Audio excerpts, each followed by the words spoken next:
So we are recommending to the Speaker that we return the 2026 NEP to the DBM, and we are asking our members now to refrain from any further participation in any other budget hearings until this matter is resolved. Okay? There's been enough and too much distrust already going around, especially with respect to the House of Representatives. And we do not want this thing to continue, so we toss it back to the DBM so that they can find a logical explanation and resolution to all of these things.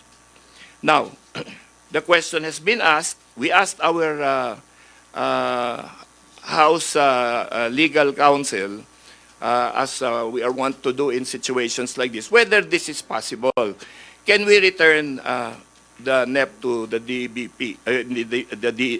DBM?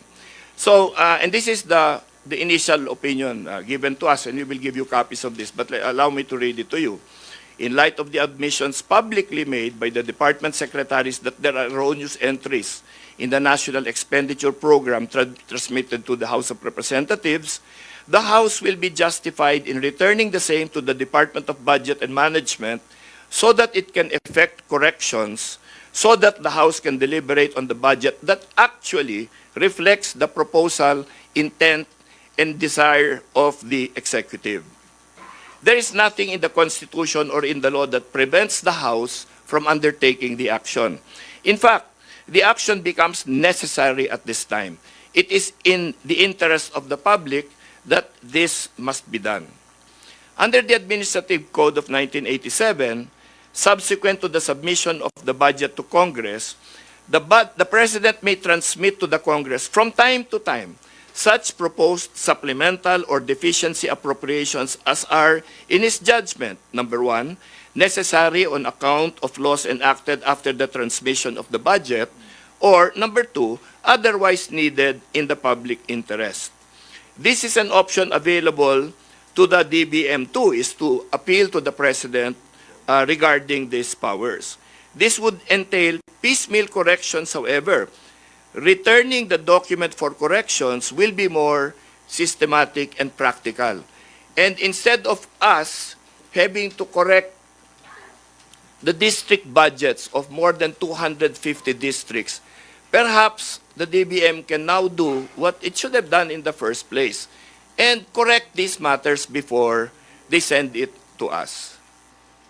So this is the position that the party leaders have taken, and we hope that you will all understand our intention that this thing be resolved correctly and properly.